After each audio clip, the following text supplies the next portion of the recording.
Alright, Holden, this is the year 2022. It's part 2 of my video. What are your thoughts on some current events and how are you right now? Well, thanks for asking again. And my lord, how am I right now?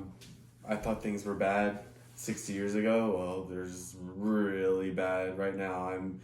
The things that made me upset back then they seem to be maybe one-offs. Like I'd walk around a corner and see a guy calling a girl grand. Now it's like I guess I try to call someone and I see like 100 phony people in like 4 seconds. It's absolutely driving me insane. I don't know how I can keep living in this world.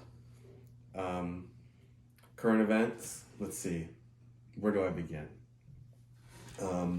I'll say the biggest thing that drives me crazy are the phonies, and the people who have all the dough. But right now we're talking about the people who have all the dough are not as many as they used to be, and the people who don't have the dough are more, and they have less.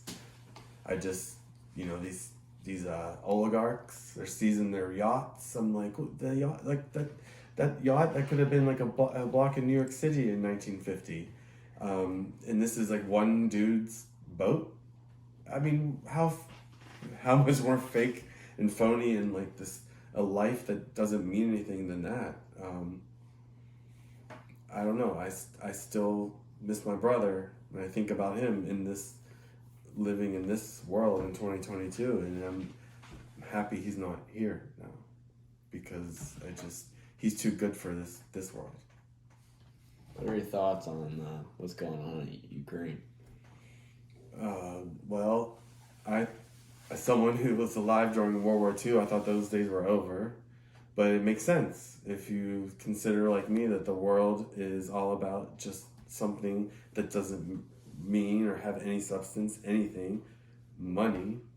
You have a country that has a lot of oil and a continent in Europe who needs that oil, and you let a guy get away with things for 20 years and then you're surprised that he attacks your country.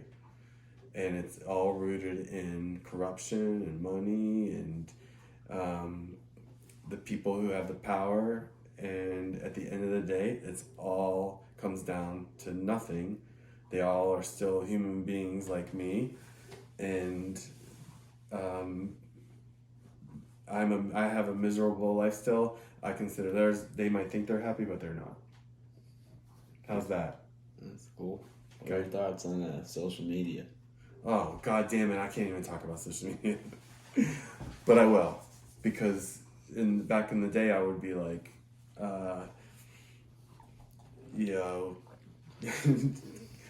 like I would write a letter to my mother and suffer the consequences like a month later.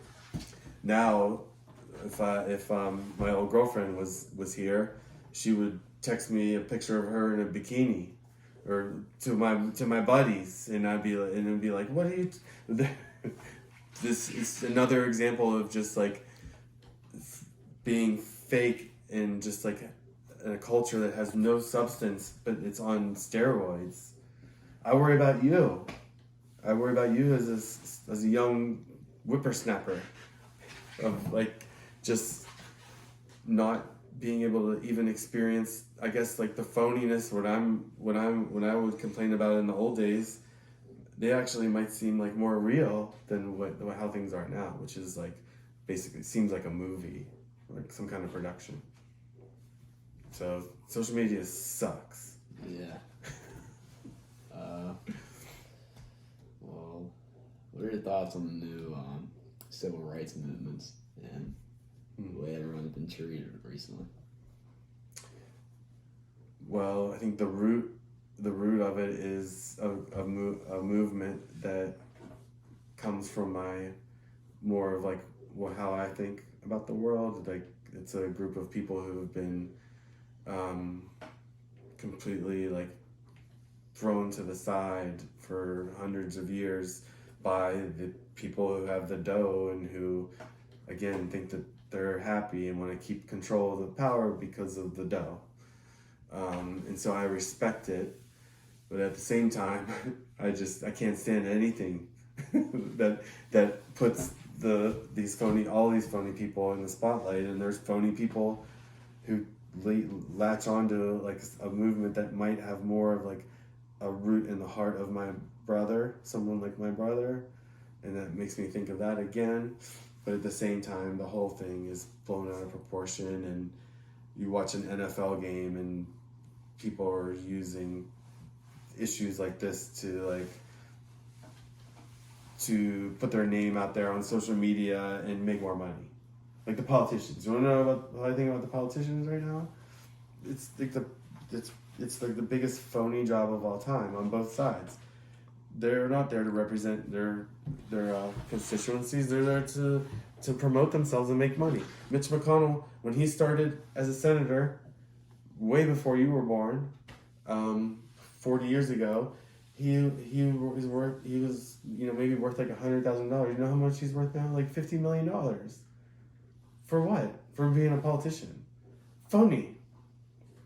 Well, and you're very knowledgeable about Mitch McConnell. Yes, I'm very knowledgeable in Kentucky politics.